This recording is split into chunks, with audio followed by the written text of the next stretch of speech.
Okay, cool. Looks like we've connected successfully. So, hey everyone.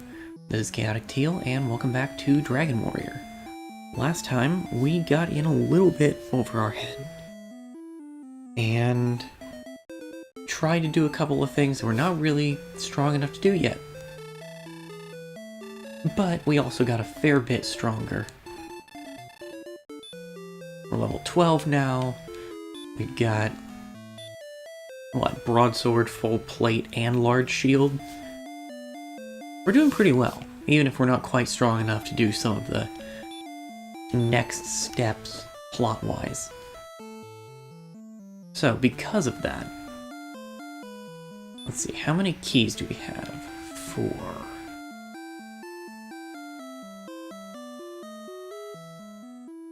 What does the cursed belt do?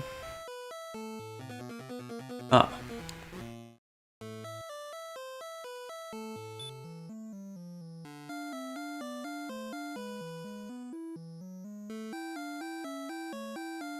Cursed belt curses you, which makes sense.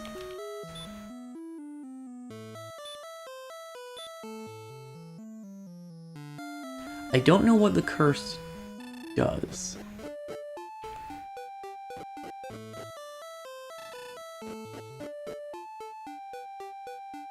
Ah, we get kicked out of the castle. Good to know. This guy cures curses, though. I will free thee from thy curse. Now go. Okay, and now the cursed belt's gone. Should have just sold the cursed belt.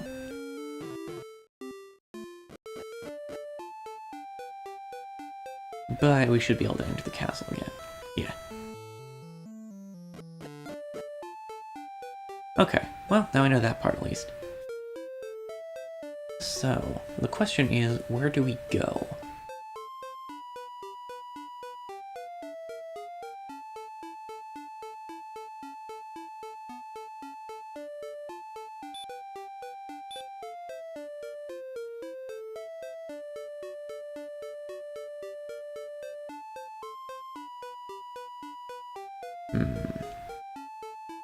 Unfortunately, there's not, like, a map.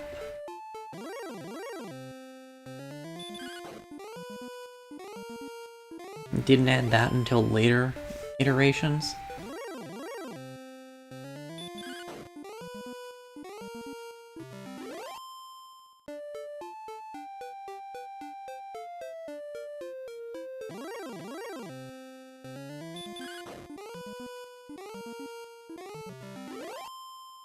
I'm inclined to say we try something risky and probably somewhat ill-advised. Which, you know, is how most of our adventures start in this game.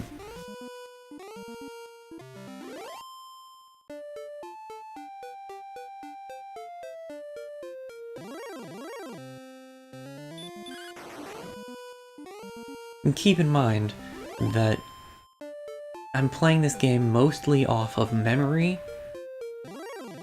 and whatever hints are given in the game, which are few and far between.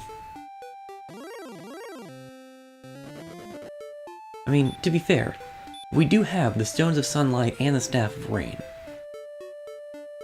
We only need one more plot coupon to get into the final dungeon. Are we strong enough for that? No. No, we're not. Technically, the 2 things we died trying to get to aren't even required.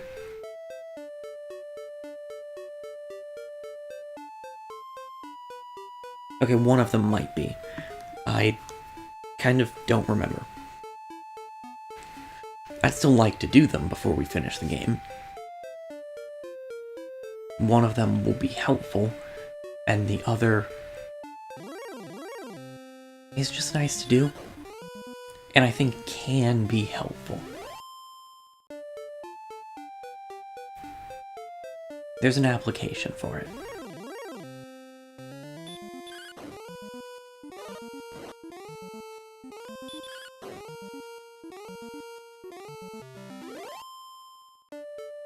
So we're not going back to the destroyed town right now. Ooh, a rogue scorpion. That does a lot of damage. Go to sleep.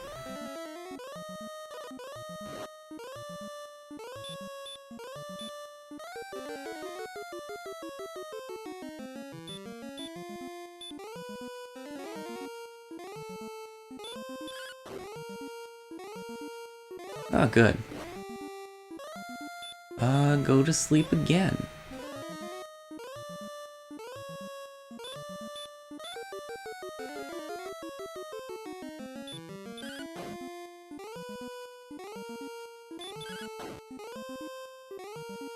You know, I'm not sure that fighting the rogue scorpion is worthwhile.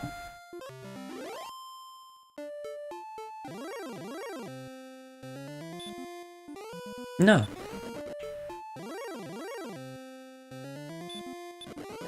Okay, Wraith Knights we actually have fought before.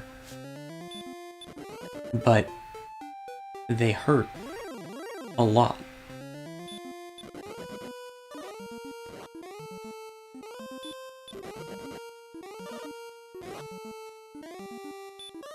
Will admit, it's possible this idea was worse than I thought it was. Which, again, is a common theme for my ideas. Okay, well, that didn't work. We can't see what's down that way yet. Because we die.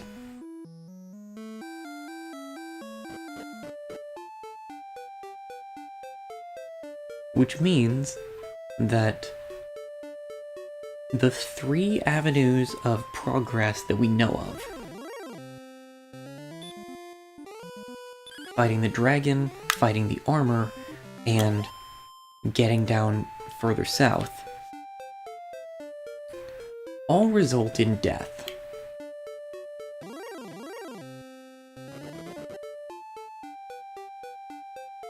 As such, I'm inclined to say that we need to be stronger.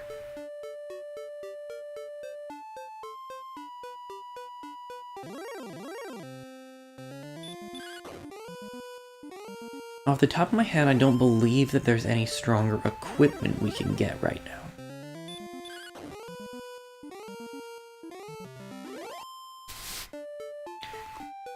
At least not without getting through one of those 3 roadblocks.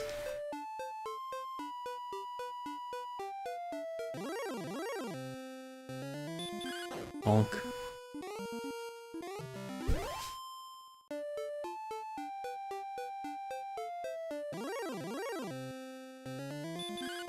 The encounter rate really is something today.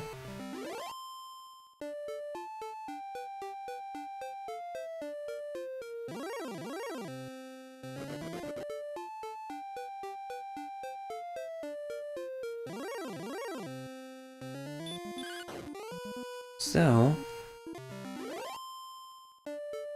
the best places that we have to fight enemies right now are this southeastern continent and the cave in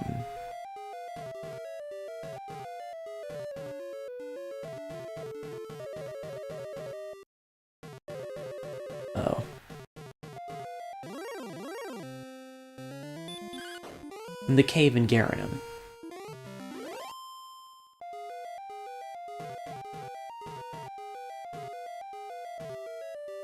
There we go.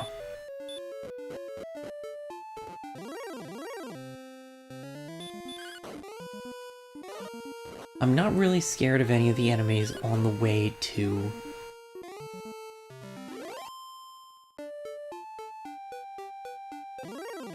Rimuldar. Rimuldar's the name. My brain was saying Ravenholm, but I'm fairly certain that's something to do with Half-Life. I have not played the Half-Life games. Well, I've played part of the first Half-Life game, but I have not played through the Half-Life games. Been meaning to, because they're well-renowned and in a genre I don't normally play. But they're in a genre I don't normally play. I'm really bad at them.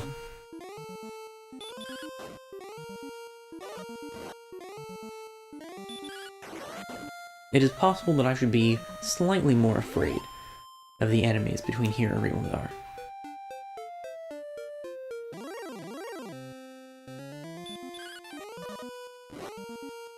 I was actually planning to do an analysis stream of the first Half-Life a few months ago, but I just never really had a strong idea what I wanted to do with it. Okay, now that we're here, first thing we want to do is heal. We fight stuff enough to make 55 gold back easily by now. So, the cost of the inn is not an issue. No. Okay, we could go for the magic armor. But I'm not inclined to make that a goal so much.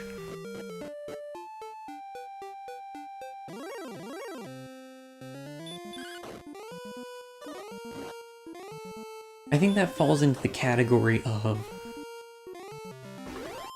if leveling up gets us to the magic armor, sure. But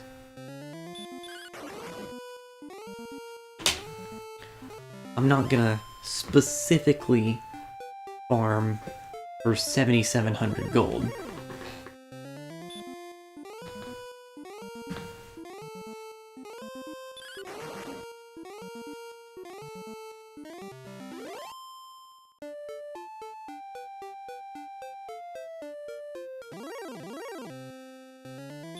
It'll just be...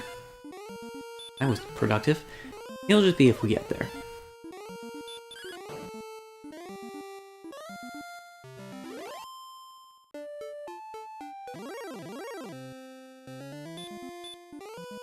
Not gonna take chances with you. Fair enough.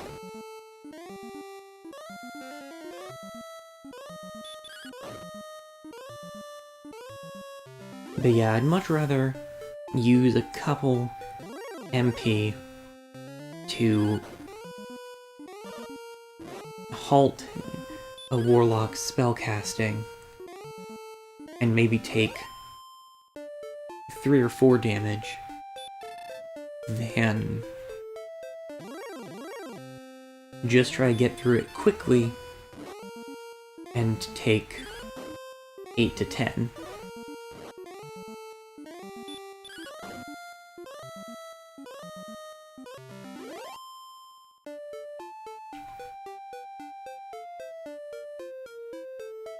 I think we can reasonably fight enemies on this island now. Yeah, even the gold man is only doing... Ooh.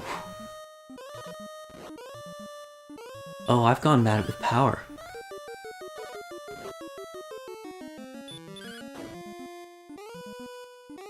We handily win the damage race against the gold man now. I mean, I still need to heal up at this point, but...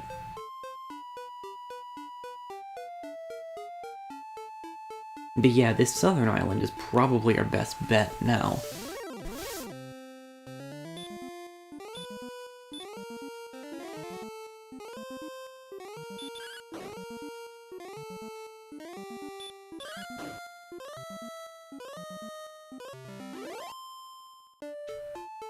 I really want to get through Dragon Quest XI at some point.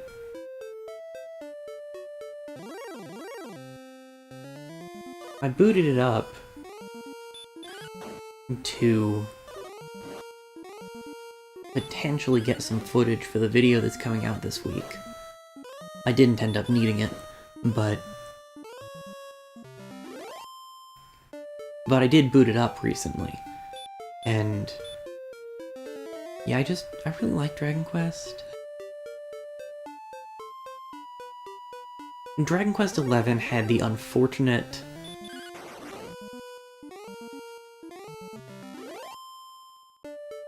circumstance of coming out the week after, or at least the Switch version of Dragon Quest XI. Because at that point, I didn't have a PS4.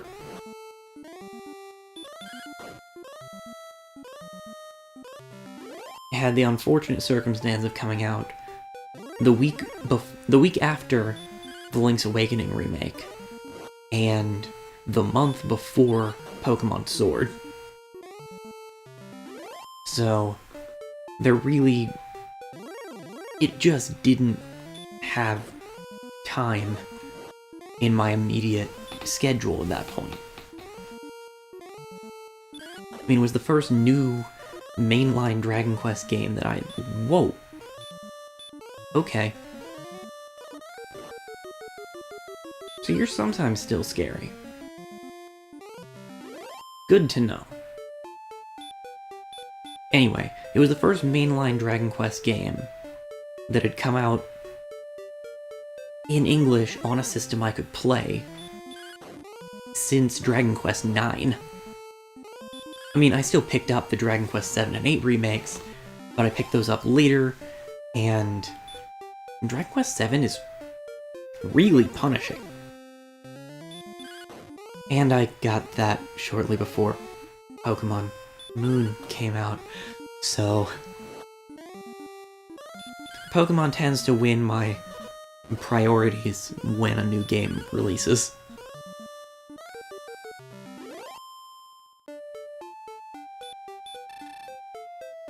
Because who boy have I been on a Pokemon kick recently, and Legends Arceus comes out on Friday, and that's not going to change anytime soon.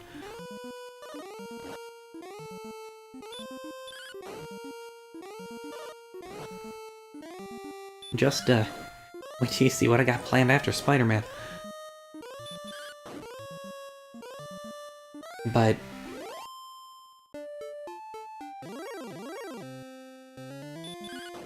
I really struggle with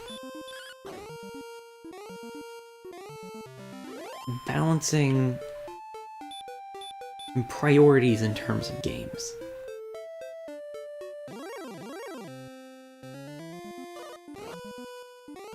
Especially when I'm in a place where I'm kind of drifting, in a sense.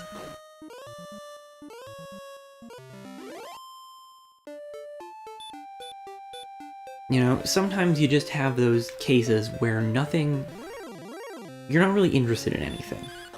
Nothing you want to play really holds your attention.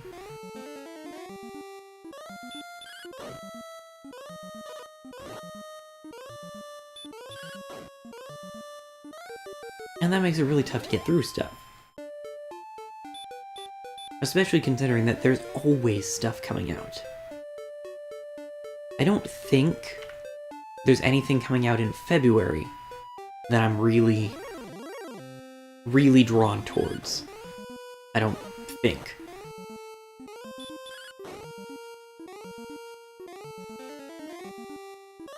Rude. Off the top of my head, I don't remember.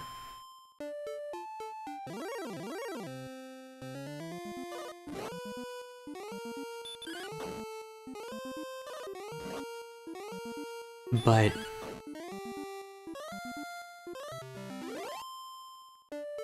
March is gonna be a thing.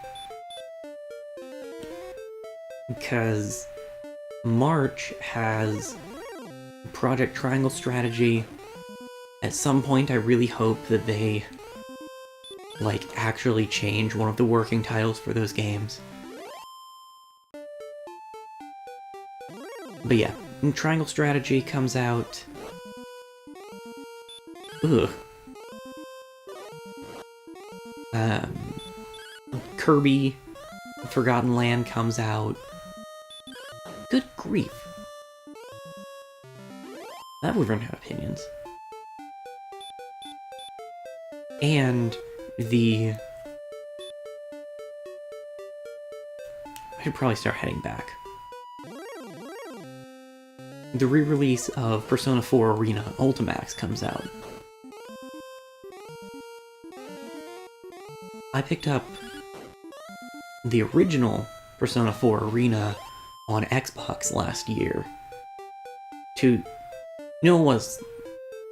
wasn't. In 2020, after I played through Persona 4. But in case you're not aware, based on the fact that this is like the only time I've mentioned owning an Xbox on my channel, I don't use my Xbox. I have it because I'm a collector and there are some games. Okay, I was gonna say, if this is where my hubris gets me, then fair enough.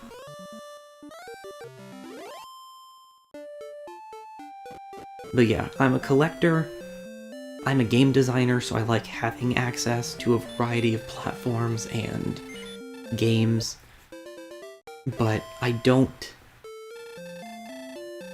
play a lot of games on Xbox. The 360 is the only Xbox Series console I own.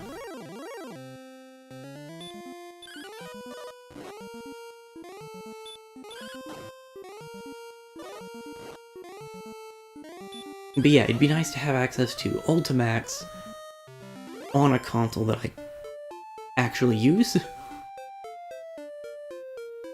Though, there's a legitimate possibility that I'll just wait to pick up Ultimax.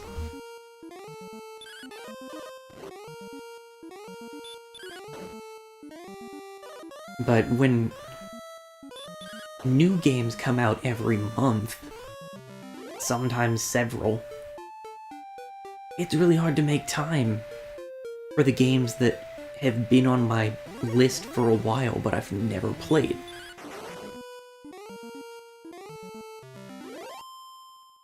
It helps if they're short, but Dragon Quest XI isn't.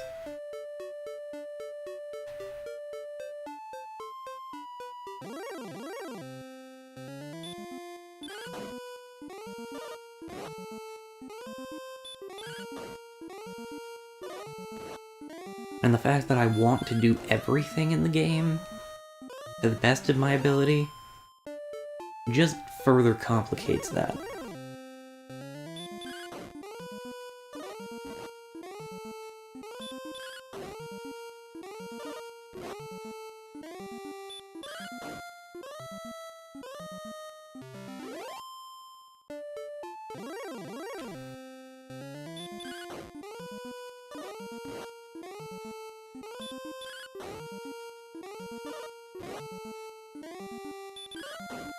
I've heard other people say it, but there are too many games.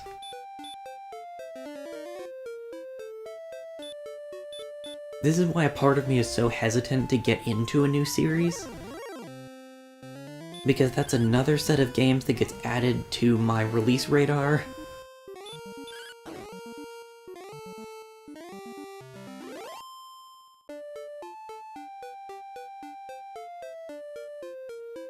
At least some things, like Insomniac's Spider-Man, don't have releases very frequently.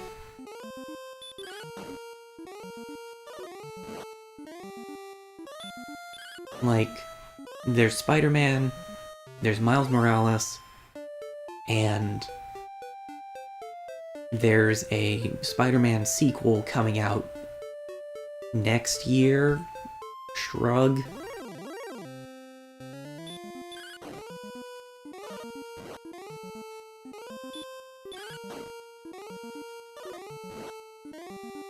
So, that kind of thing I can handle. That's part of why I've been so resistant to the idea of getting into, like, Metroid, or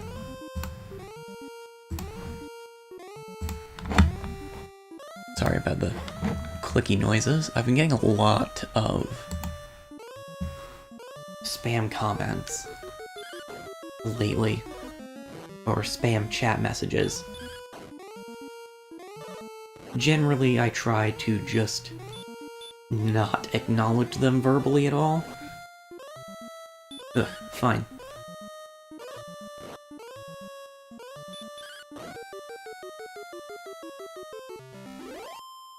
And just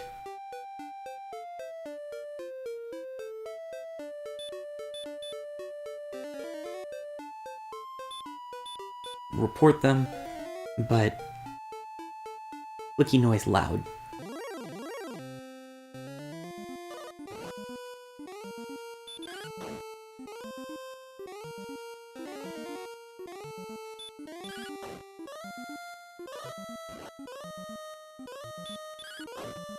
And I think that's also where my desire to collect and to have options available runs into problems with my guilt over having stuff that I'm not using.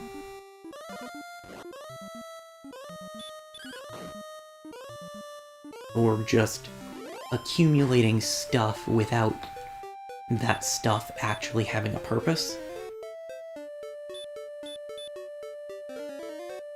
That's part of why I don't really intend to, like, complete a console library.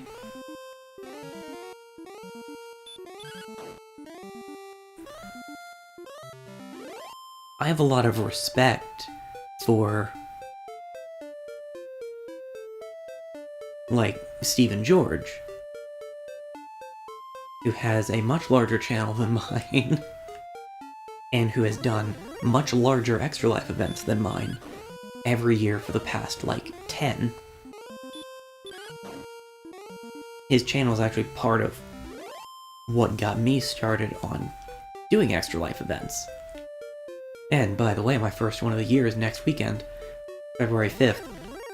But because he has the audience that he does,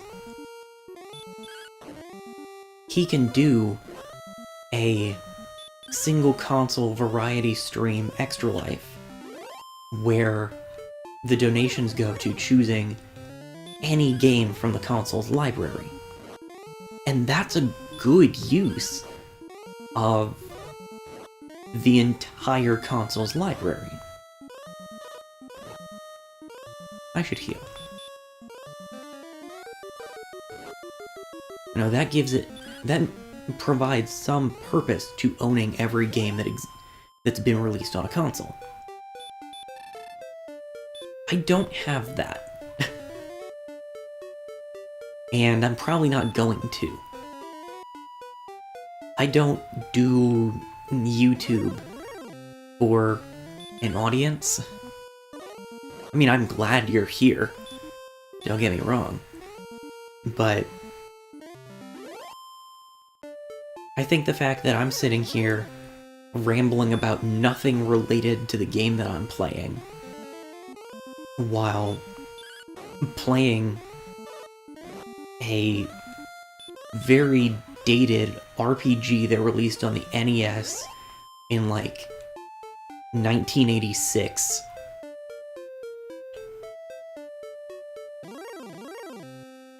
I think that's proof enough that I'm not exactly a trend follower. I do what I want, and if that sounds entertaining, then welcome aboard.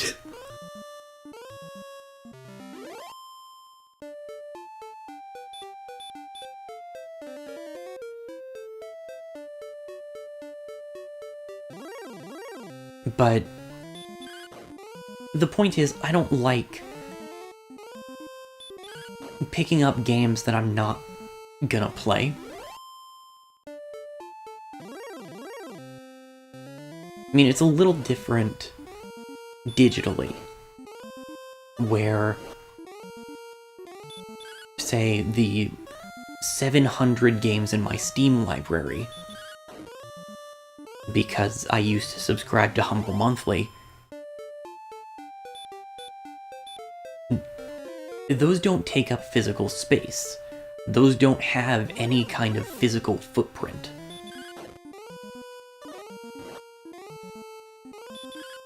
And, in general, I mean, in the 9 or 10 years that I've had a Steam account, I've spent a significant amount of money on Steam games. But most of them, I'd be surprised. Ooh, nice, level 13.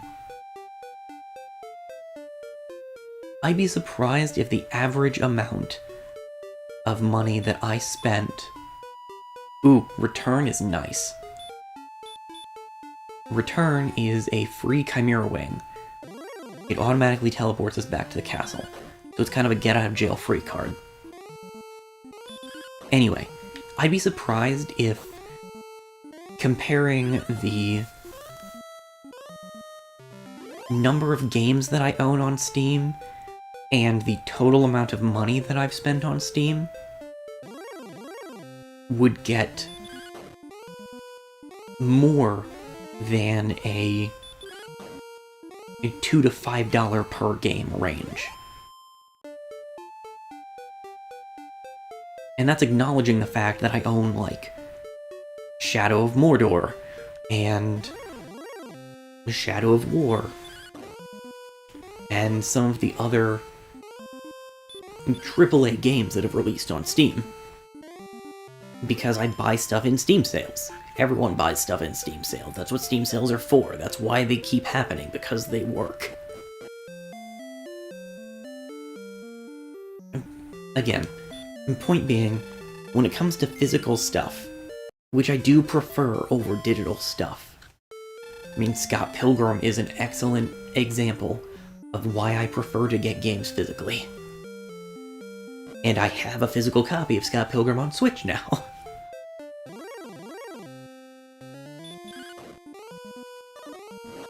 But with physical games, which, just from where I'm sitting right now, there is a box in the corner of the room, or a bin in the corner of the room, with Wii accessories. A box on top of that, with a bunch of cases with GameCube, Wii, and Wii U games, and I think DVDs. Though that might be a different box. And the bin that I have my microphone set up on has all my old consoles and games. I have very present reminders of the games that I own. And there are some that I've just inherited along with the consoles that maybe I'm not gonna play, or maybe I have played some and I know I'm not interested in long term. And that's okay. But when it comes to both spending money on full-price new releases of games and having physical games sitting around, I want to play them.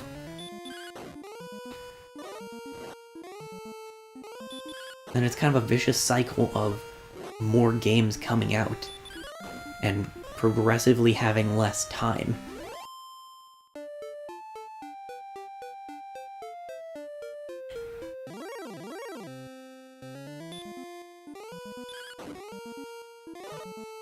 Because with all of this, I'm trying to keep working on Kakate, which I haven't done a very good job at lately, and apply for jobs, and make videos, which, again, are mostly a creative exercise for myself rather than trying to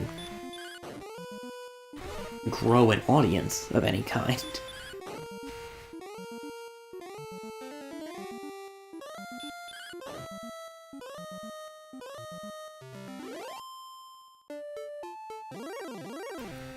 I tend to be very against the idea of growing out of stuff. I mean, most of what I watch is animated shows. And animated shows, animation in general, isn't just for kids. The job I have to do suck. It's really exhausting, and I moved back home after my last job concluded in June of 2021. Like 2 weeks before my bigger Extra Life event last year. I've been job hunting since then, and I have heard back on 3 jobs. It's tiring. And that's part of why, it's kind of a chicken-egg thing, how my mental health has been, and why I've started and stopped and had breaks and all of that in streaming since then. I'm in a better place now, though I need to make sure that I schedule another appointment today so I can get my meds refilled. But that's a separate issue.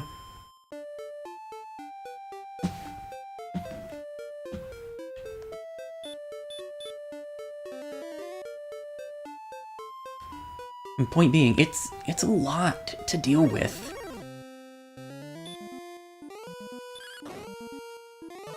And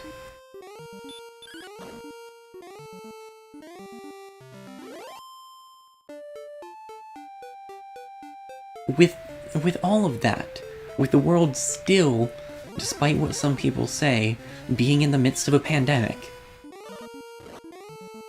with so many things being so difficult and painful,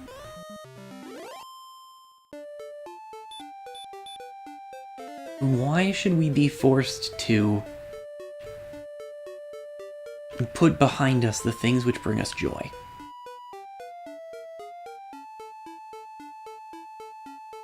A lot of people, I mean, I think my generation and the generation like right before mine, like particularly 90s kids and since,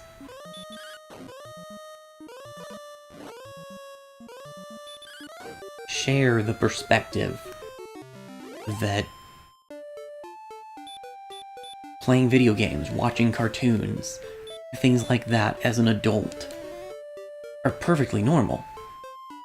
I mean, heck, there are people on YouTube who make a living playing video games and watching cartoons.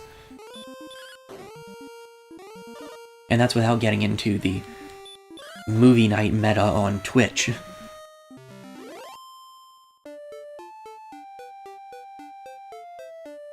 But yeah, why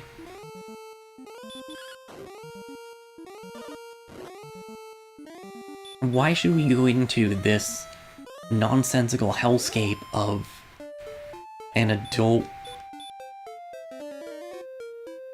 quote-unquote real world, and also shelve the things that give us comfort?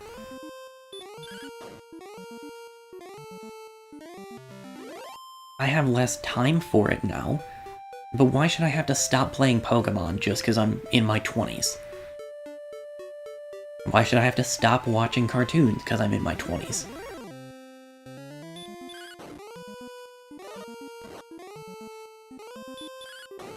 But how do I balance actually playing games? And that's something I want to do more of in this year and going forward. I have a lot of respect for indie games, but I feel like I haven't played a lot of them in the last few years. I mean, obviously I've played some of the most prominent ones, or I've at least investigated some of the most prominent ones. Like Deltarune and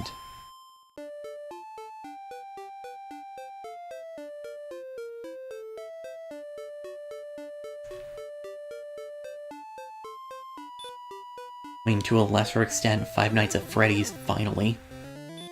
Now, how do you do, fellow kids? But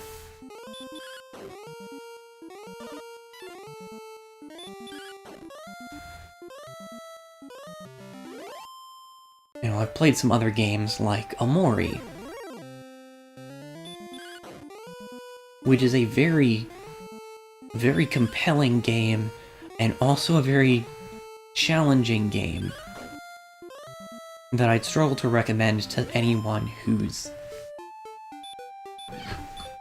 going through significant mental health stressors.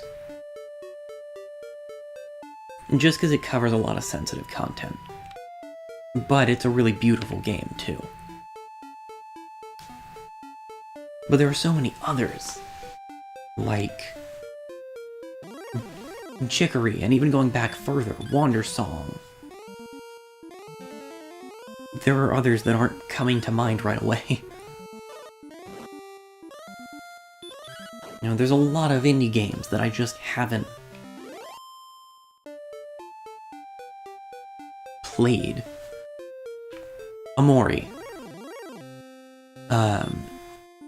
It's an indie RPG that came out at the end of 2020. And I played it through early last year. It's really good, but it definitely covers some sensitive topics that are... well, they're sensitive topics. They're difficult and can ring closer to home than one might prefer. So it's a game I struggle to recommend because of that. But it is really good.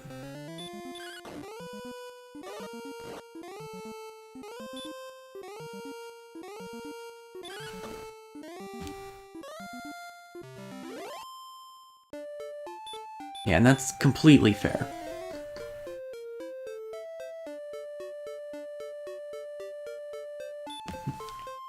No good game is worth risking emotional or psychological harm. Those two things overlap, but I had already said or, so...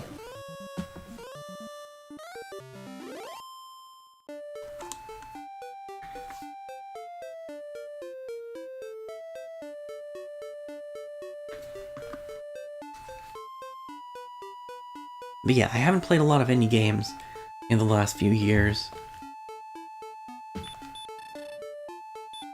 There's a heck of a lot of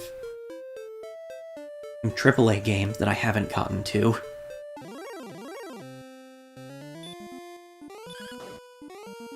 I mean, I finally played through a couple of Halo games back mid-2020.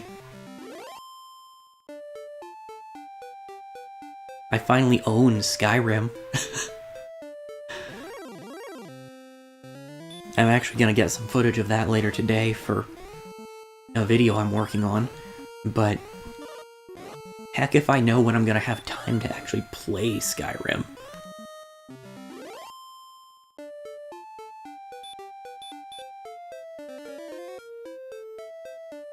It sure is looking like I'm going to have enough money for that magic armor long before I get to even level 14.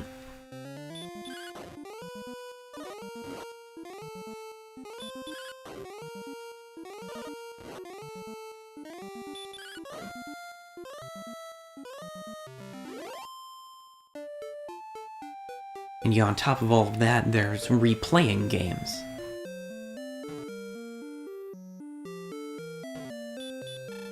I mean, streaming is kind of a double-edged sword in that regard. Because with streaming, I carve out intentional time every week to play a couple of games. But the consistent projects that I do are 9 times out of 10 games that I've played before. And some of that's just an issue with commitment. If I'm going to go through the effort of making specific stream assets for a game, and spending hours not just playing a game, but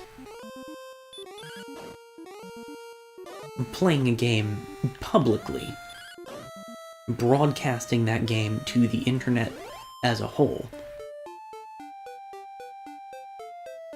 I want to make sure that it's a game I'm actually going to like, that it's a game I'm actually going to get through.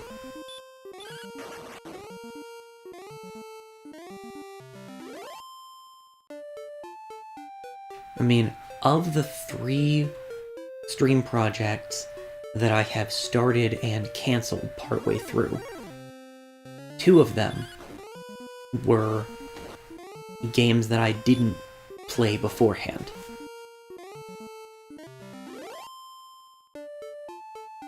And the other one I only cancelled because life circumstances just didn't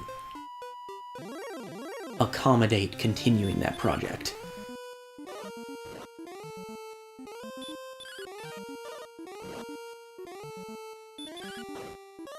So, generally, I do stream full playthroughs of games that I've already beaten.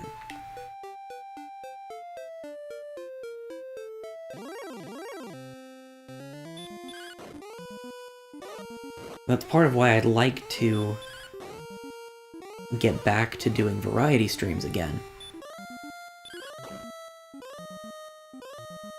I'm not sure where I'd fit that into the schedule.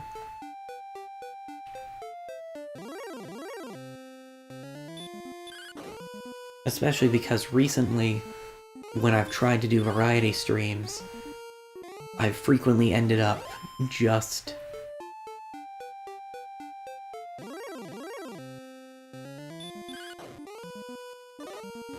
moving in the direction of streaming, and then going, nah, I don't feel like playing any of this, and just not doing it.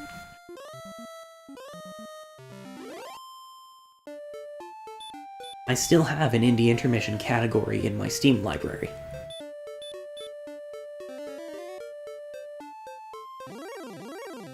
I just haven't used it. I do have some plans moving forward this year to play some games that I haven't played before as full projects. And in that, some games that aren't just AAA long-running series kinds of things.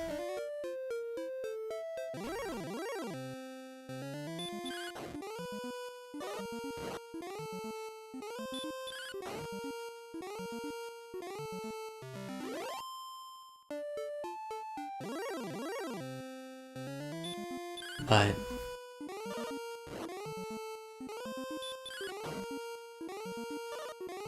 for the most part, the projects that I plan as full stream projects, and particularly the ones that I plan as main projects, which isn't a terribly meaningful distinction. I think all it really means is that the main projects tend to be longer games, and I tend to give them more time during the week.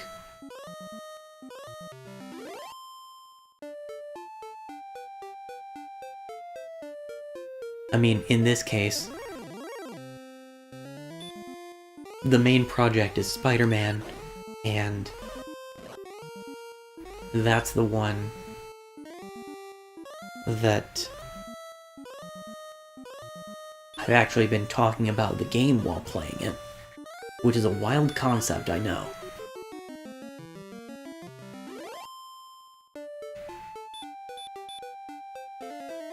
An old RPG like this really just lends itself to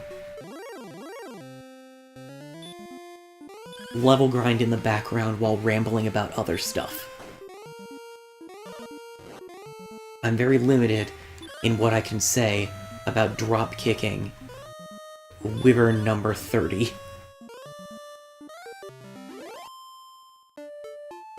I mean, we do have enough for the magic armor, which is nice.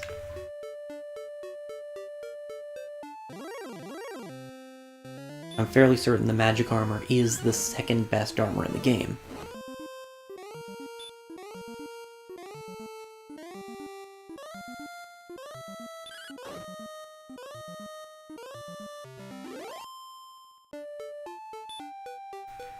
But,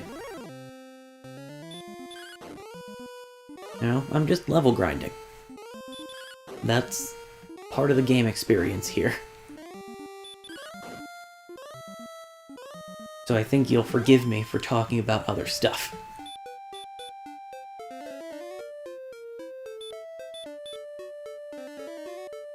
Anyway, the main projects that I have coming up are still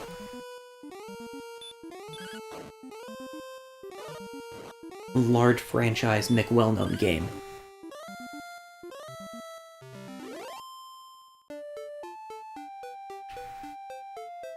But I do have some other plans for side projects this year.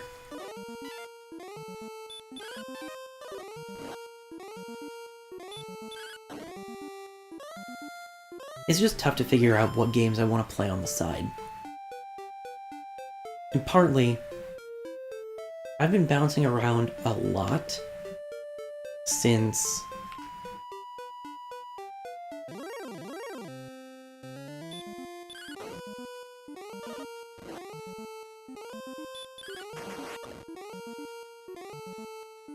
really, I guess, since I finished the Phoenix Wright trilogy a few weeks ago.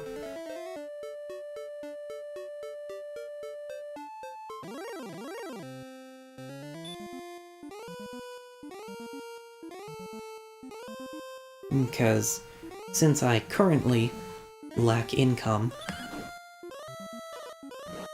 and I knew I was gonna want to pick up Legends Arceus, I haven't wanted to buy a lot of games.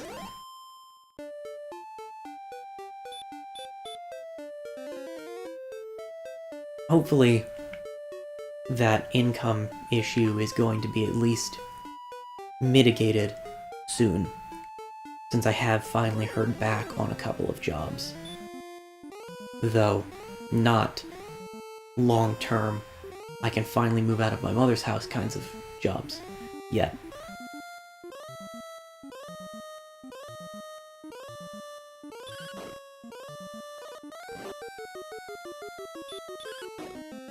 I appreciate and I recognize that I'm very fortunate to have a family that's willing to support me in that way.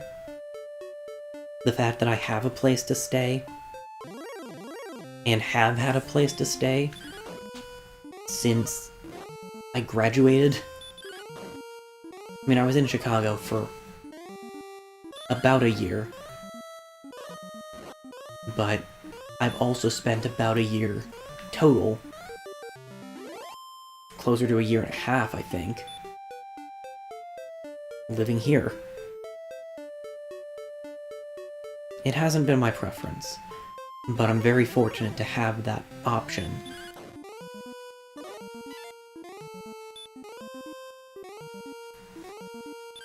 It happens. Internet's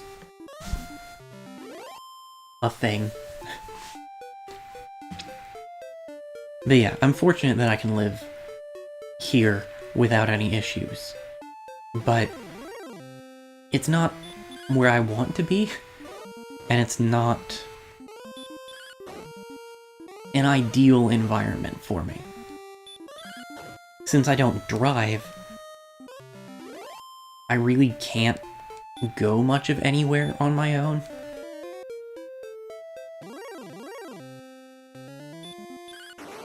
So, even ignoring the pandemic, I really don't get out much.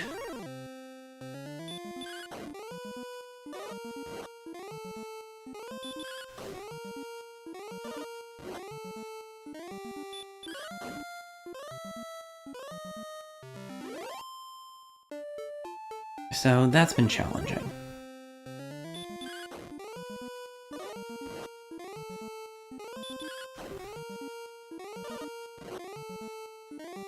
I'm hoping that I'll find a longer-term job and a longer-term place of my own by the end of the year.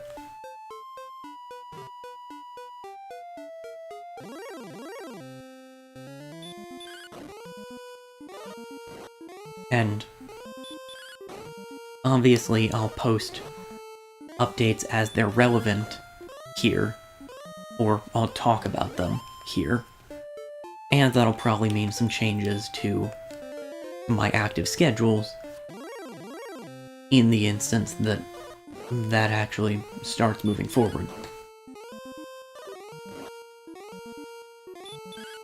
But again, none of the things that I've heard back on yet are of that nature.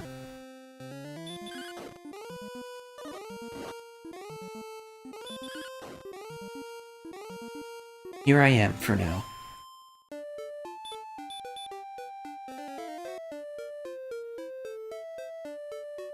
But again, I'm fortunate to have a here to be.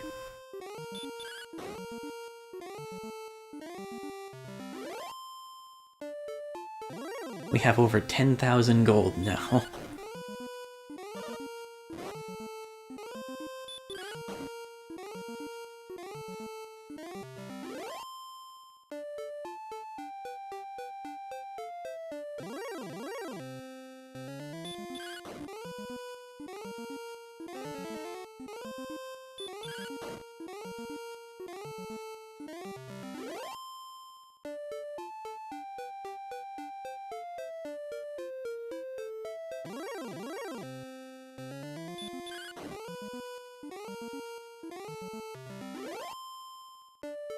I've been rambling for a while, and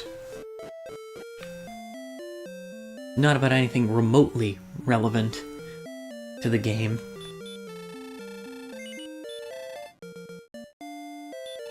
So, thanks for sticking with me. What's my defense now? 60, not bad. Also, okay, the magic armor actually does have a slight healing factor.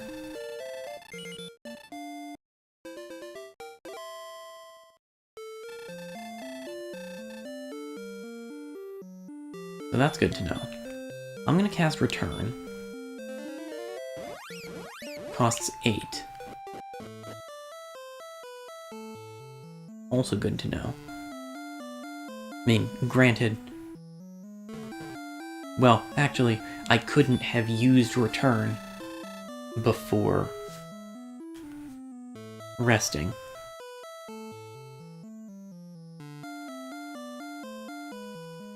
So that's definitely something to keep in mind. But let's talk to the king.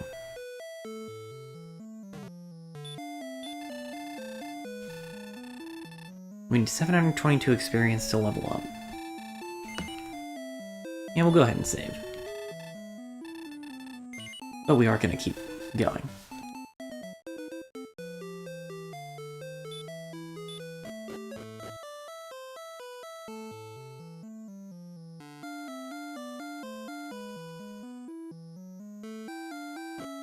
I don't remember what levels are recommended for the next 3 things we want to do. But now I'm very sure that there's not anything more that we're encouraged to do right now. Or, that wasn't where I was going with that statement. There's not anything more that we want to buy. Really at all. We've got the second best armor in the game. We can't buy the best armor. I think we've only got the 3rd best weapon, if that.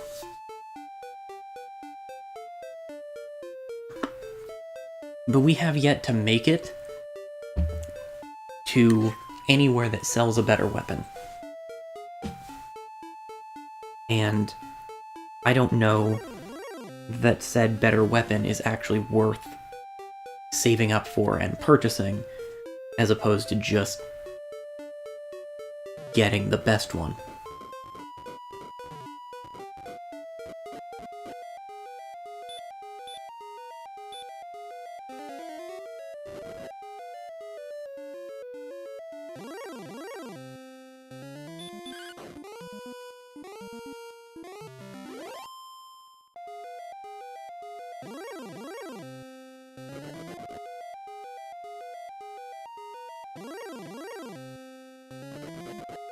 Okay, the dragon is right there.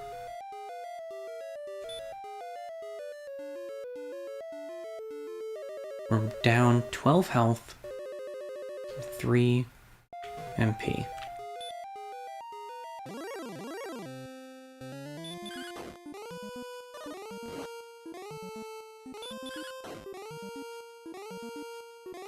Clearly, that's not gonna work.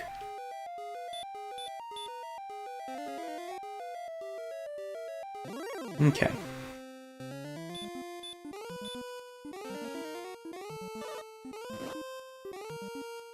We still take a lot of damage from the green dragon.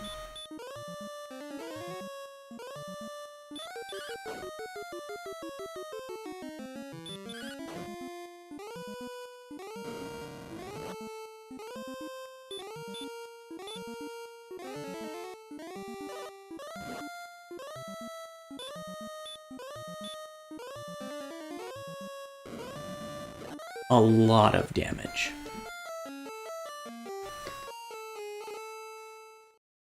So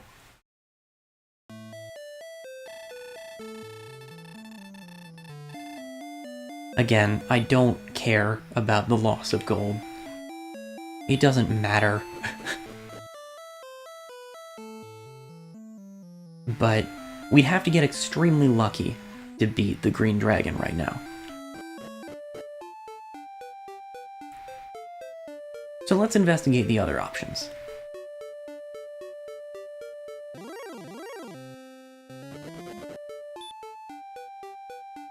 I think our most likely avenue of success is just going further south.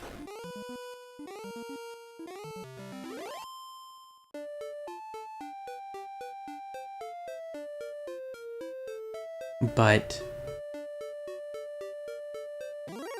the destroyed town is on the way. So this time I actually do want to stop in.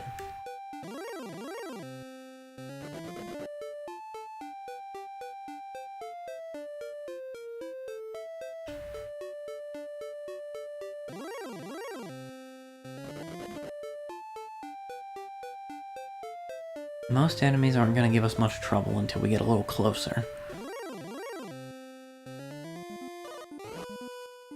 Most enemies. Fortunately though, the healing factor on this armor will generally take care of the small amounts of damage that they're gonna do.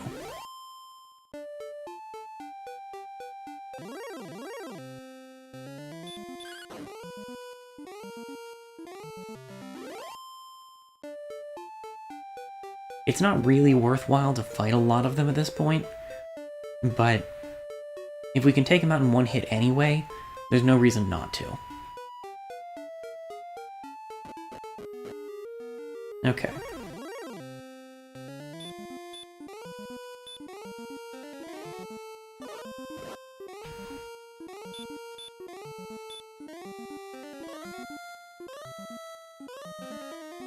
Yep, I'm glad I blocked your attack.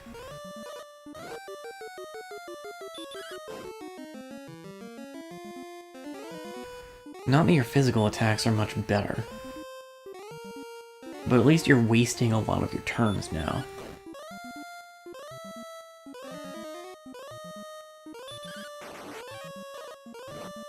Oh, that sucks. Okay.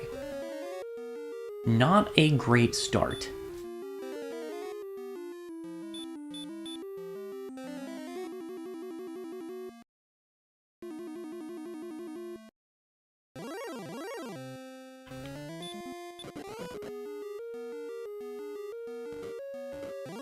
Again, what we want is right here.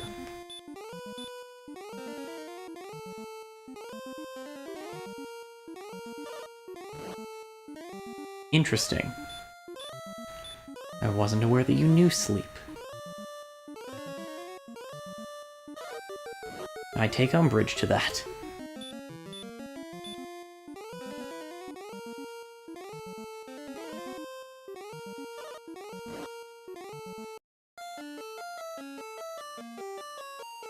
Somehow that went even worse than the last time we attempted that.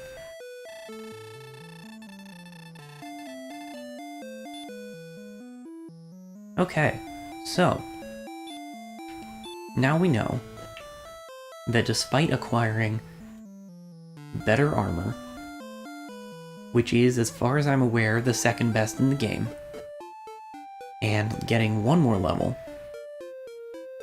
we still can't do this yet. 2 of those 3 avenues of progress are still closed.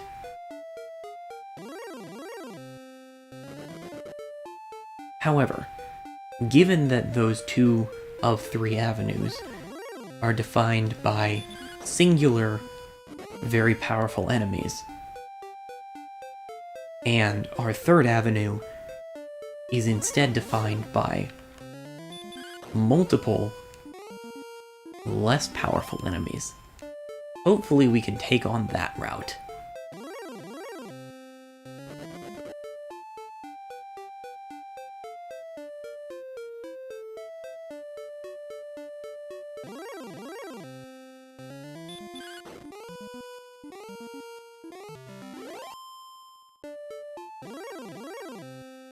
Or we could just keep getting interrupted, that's fine too. Thanks for the 4 experience and 9 gold.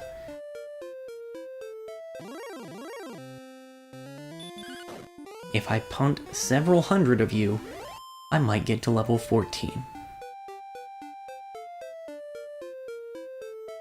I say several hundred, but it would really only take... less than 200.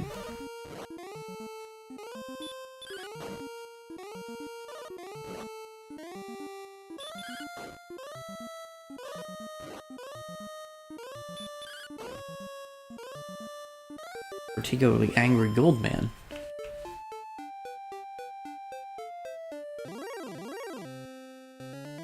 Okay. Wraith Knight is asleep. Wraith Knight is getting clonked.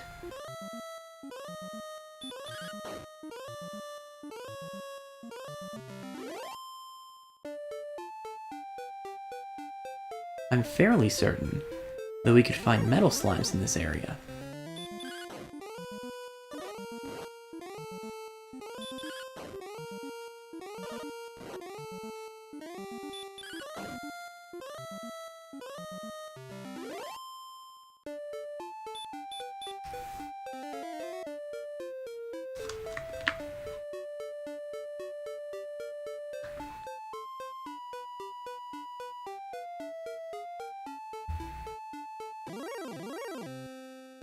Ooh, a magic wyvern.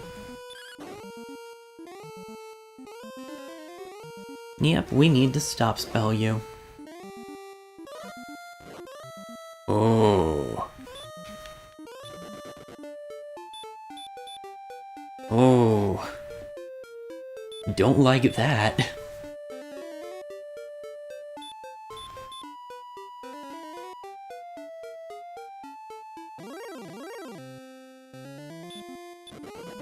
Maybe the better option is just to run from everything. I think that sounds like a wonderful idea. Okay, you I know I can beat.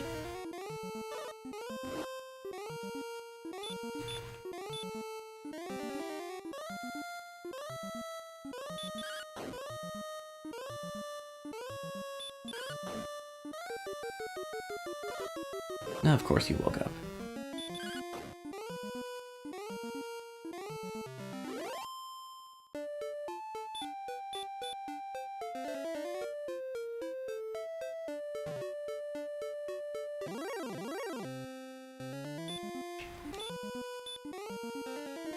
This knight doesn't come with an axe, so maybe we can beat it.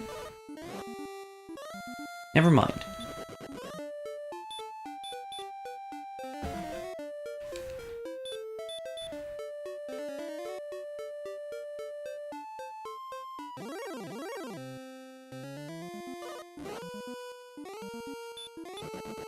Well, that wasn't very sportsmanlike.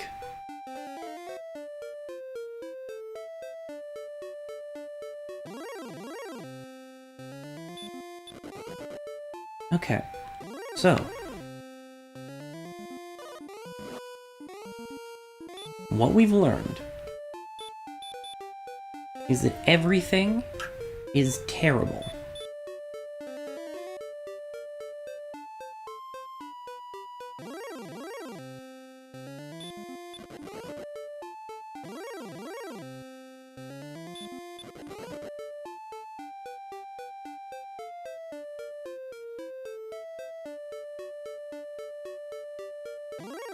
I'm fairly certain we have to go up. Oh dear.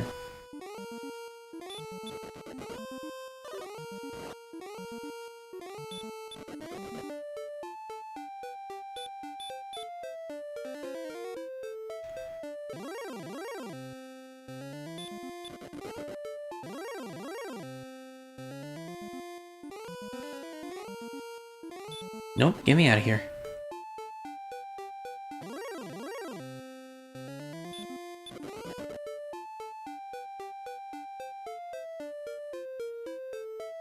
Yeah, I want to say up is the correct direction.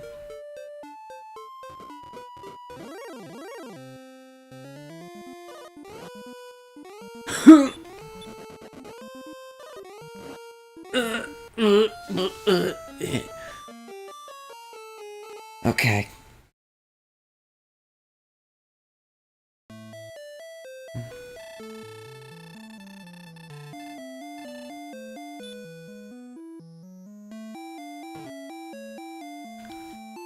Okay. We've tried all three of our avenues, and have been punted to the curb all 3 times. So,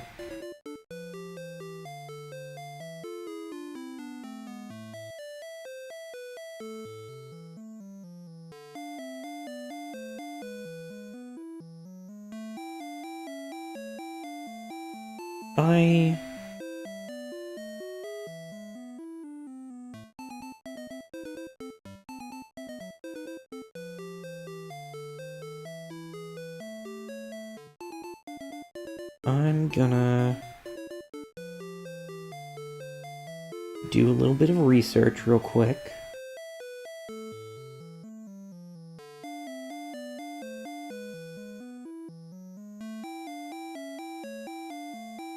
Just 'cause that seems reasonable at this point.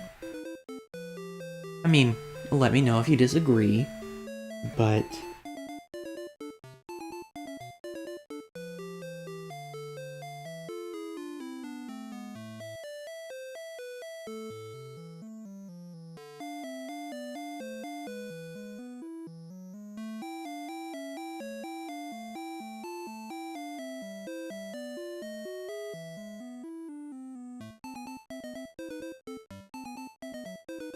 That's interesting. I might have to look into that. I should stop doing unrelated research right now, though.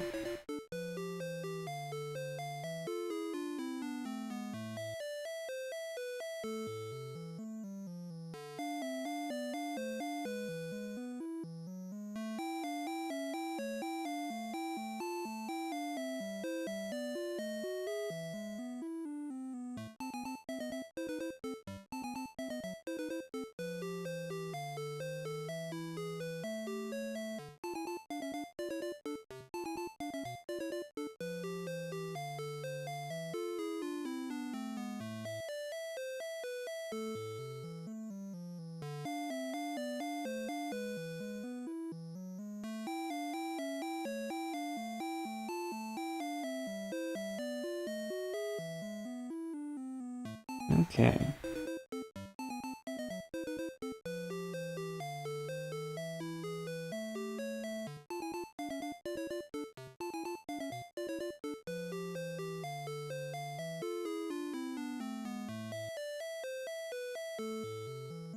Well...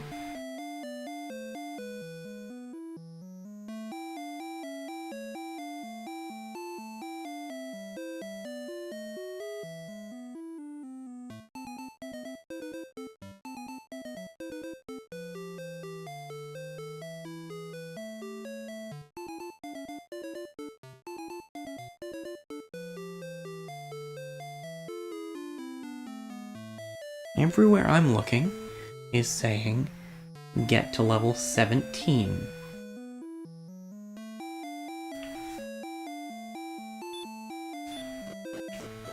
Before trying to do any of these things. So.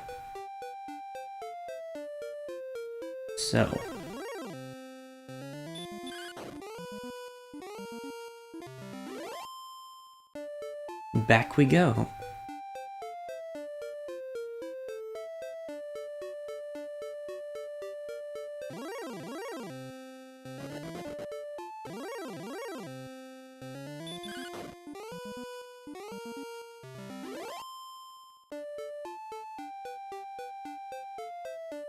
I mean, it makes sense that I would be a little bit hasty. I do generally want to keep things entertaining. But, again, this is an RPG for the NES.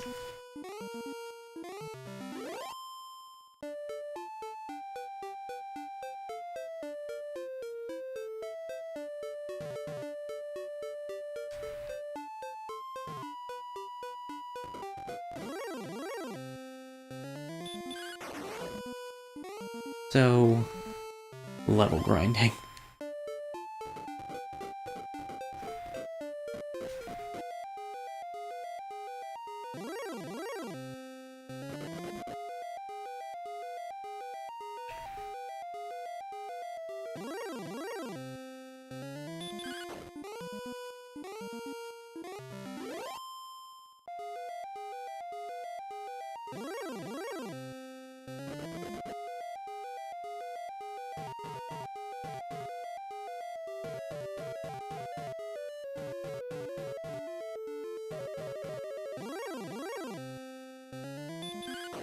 It appears I've misestimated again.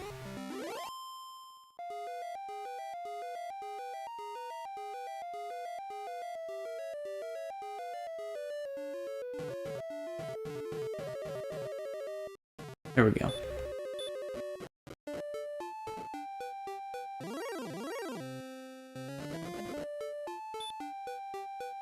Nice thing is, with our magical healing armor,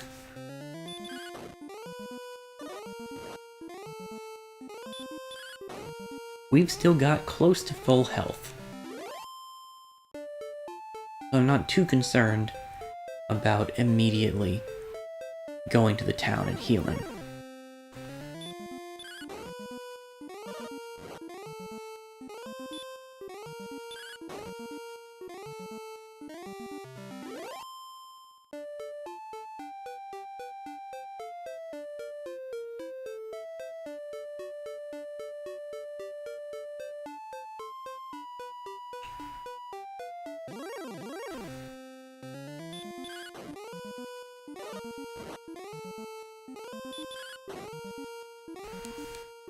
hopefully we can get to level 14 before we finish today's stream.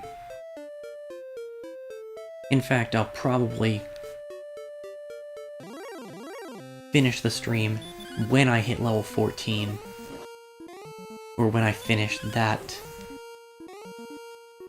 grinding run anyway.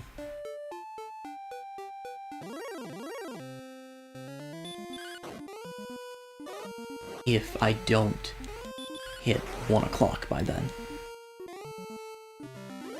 Because I do have some other stuff I need to take care of today.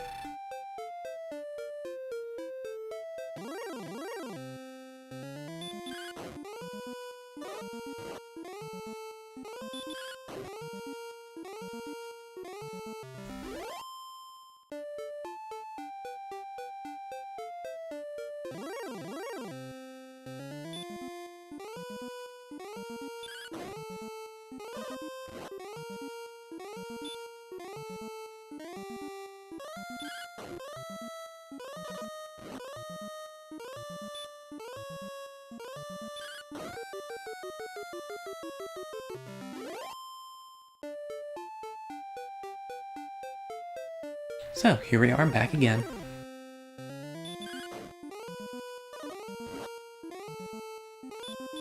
I guess I could talk a little bit about the games that I've been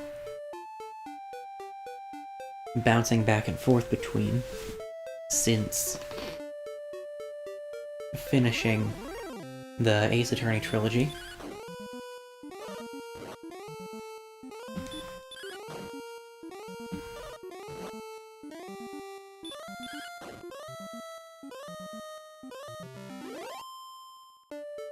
I picked up Haven back at the start of the month, and I want to get through that one.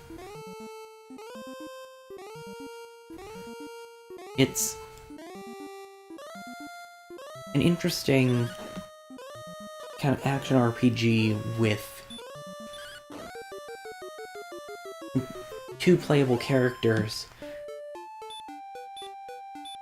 who have escaped from somewhere and are trying to survive on what seems to be a deserted planet.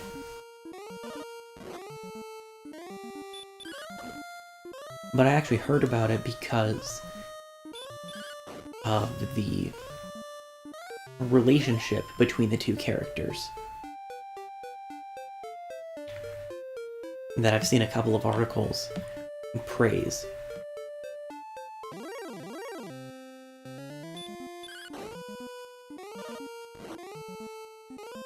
I want to get back to it, but it's the kind of game that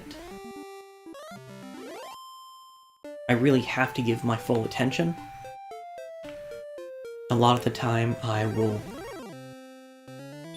play a game with YouTube or a show or something going in the background. And I cannot do that for this one. So I have to be in a different headspace for it.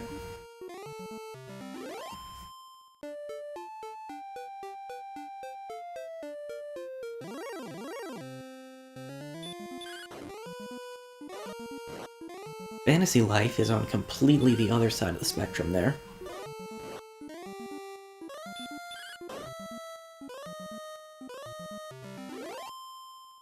It's a 3DS action RPG where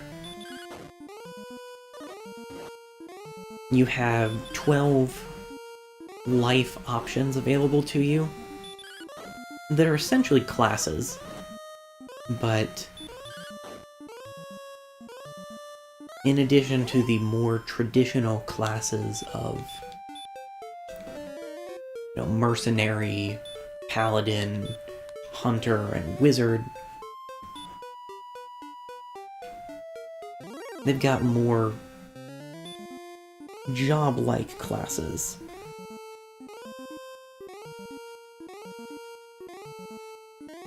Like miner, or angler, or blacksmith, or alchemist.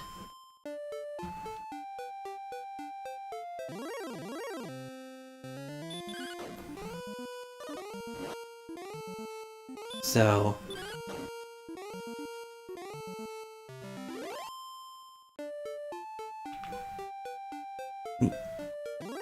I think the trouble I have with that one is, again, my desire to do everything. Because you have completely open access to change jobs whenever you want.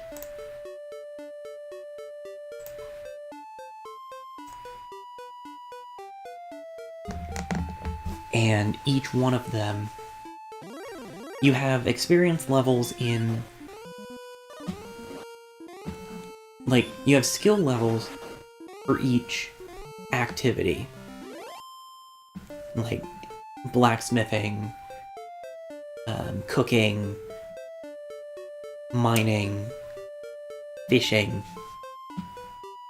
But you also have levels of experience in each life, and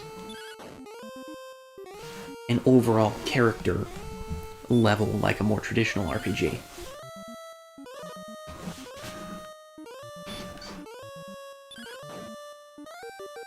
And I picked up the game several years ago and just put it down at one point. I don't even remember when I got it. But I know that I was trying to progress every life as far as I could before moving on to any other significant plot developments or areas. Which is slow going.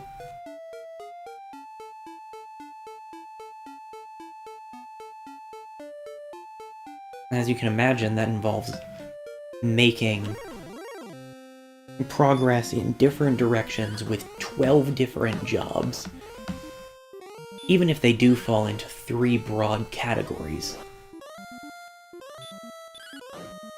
It's still a bunch of quests you have to do under 12 different sets of circumstances. So it's a lot. And they're not totally even in terms of what's available when.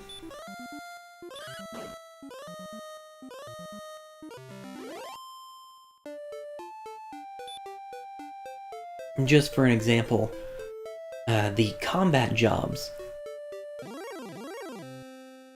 most of their quests are, like, as you'd expect, take out this many enemies of this type, or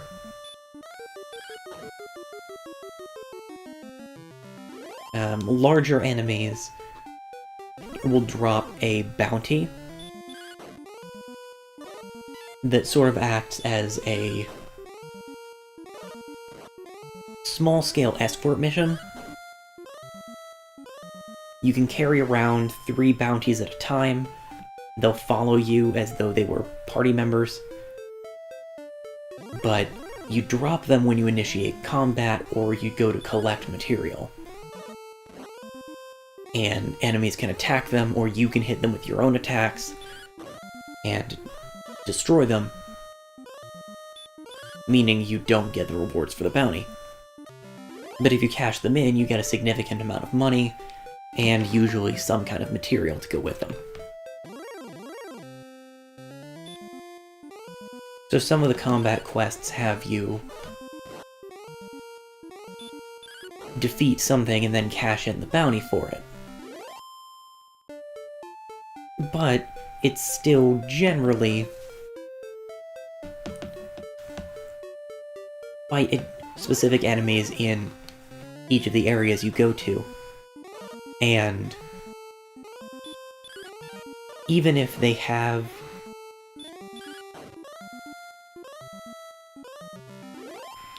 like very specific areas that those enemies appear in, you have access to quite a few different areas without progressing the story, all of which have monsters to fight. But for the collecting jobs, a forest area, for instance, is gonna have monsters.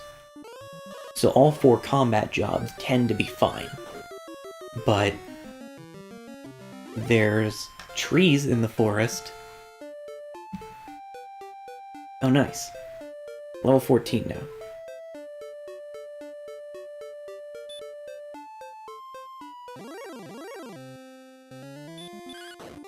So yeah, probably will finish this round until I have to go back to town. And in this case, I'll probably just go until I have 8 MP left, and then use return.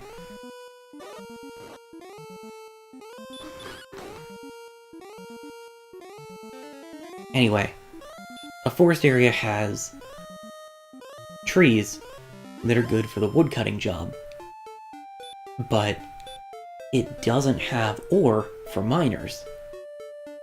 And it might have fish, but fishing is weird. Fishing doesn't totally fit in with the mining or the woodcutting jobs.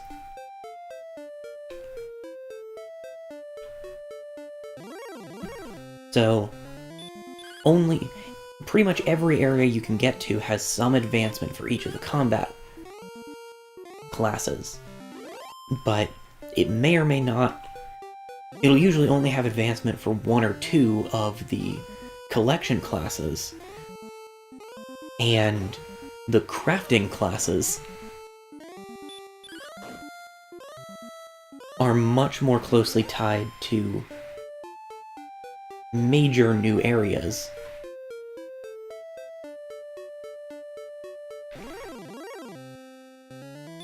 Like, I'm currently stuck as a blacksmith because I have access to copper, I have access to iron, I have access to platinum, but I can't mine it yet. But I don't have access to silver until I progress the plot a little bit more.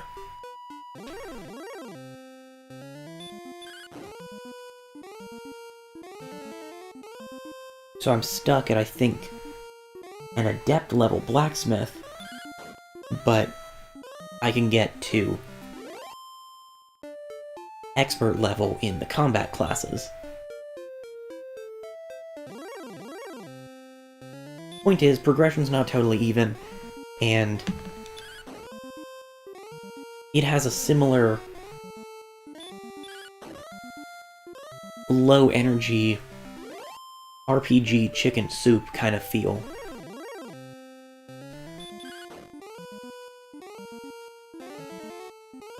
In that I don't have to have a lot of energy to play it. It's nice and simple.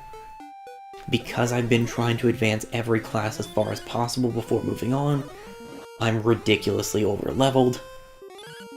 So that's been kind of nice.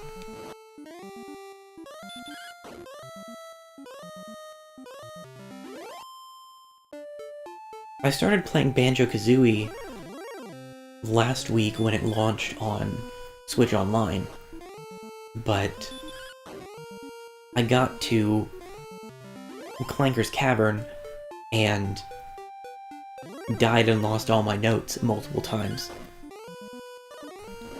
And again, I'm a completionist. I have a problem.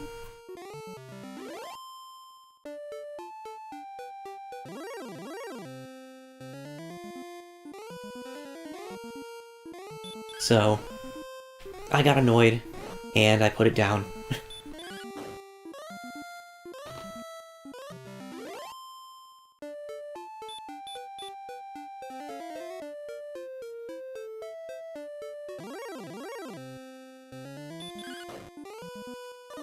The game that I've actually been playing, at least the last couple of nights, because that's usually when I'll spend...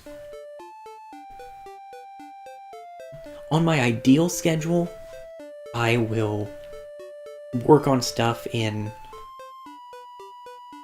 blocks of a couple hours at a time throughout the day, and between those blocks I'll take an hour or so to do something else.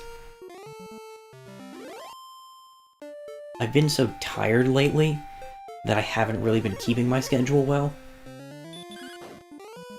So those blocks of other stuff have been much more intermittent. So the majority of my game time is in the evening after I wrap up the work I'm doing for the day. But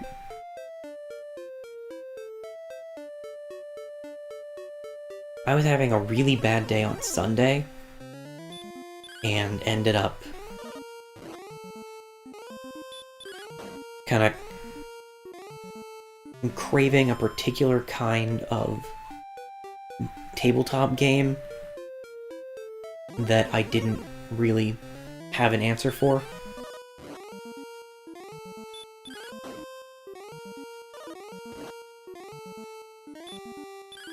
So I ended up picking up a big new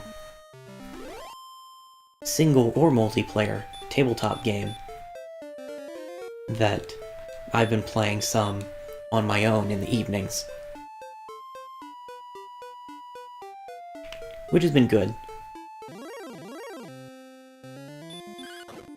It's the first solo tabletop game that I've ever really played at all.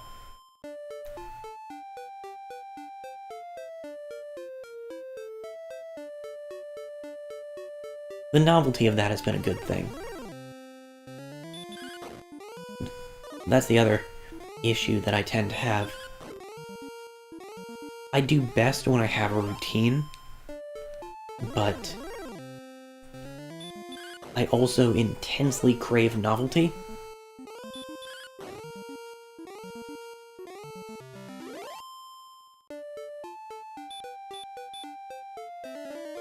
Okay, that's gonna be my last heal.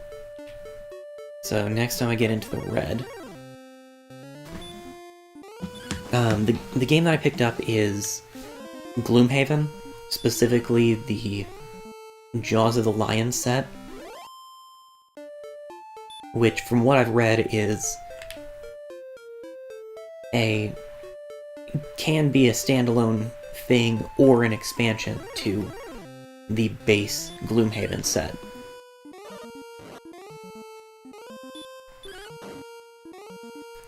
It definitely leans a little more into dark fantasy than I generally prefer, but I was looking for something with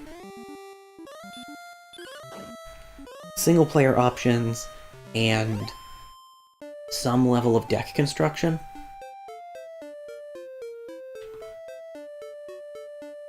Yeah, I'd also heard good things about Gloomhaven, and when I was searching, I used Board Game Geek for a lot of my research on that realm, and I was looking specifically for deck construction games that supported one or more players, and Gloomhaven was top rated. I was really surprised to find a Gloomhaven set, even if it wasn't the base set. I was really surprised to find that at Target. And Target's got a surprisingly good selection of tabletop games.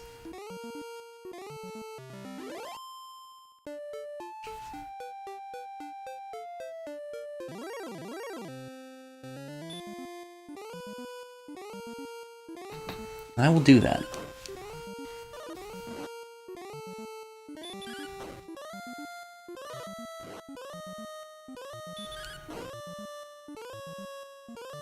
Okay, that was a little bit closer than I would prefer to cut it.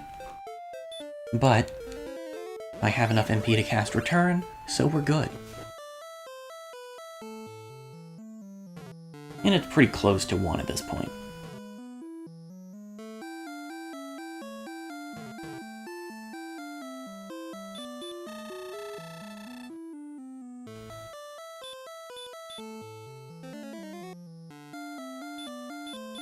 just heal up real quick before we move on.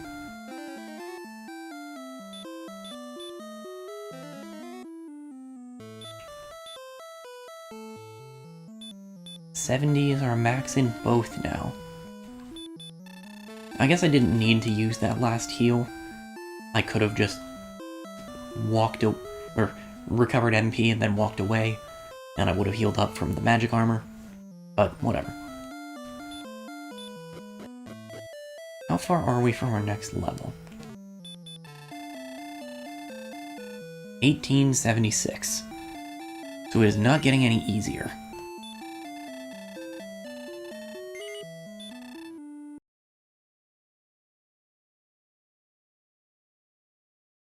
Gotta get that hold reset before powering off warning, as is standard for old game cartridge-based consoles. But yeah, that's gonna be it for this time. We made some progress, we got a couple of levels, we got some armor.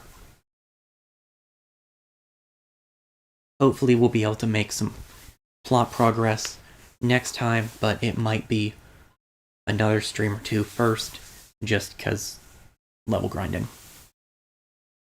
It is what it is.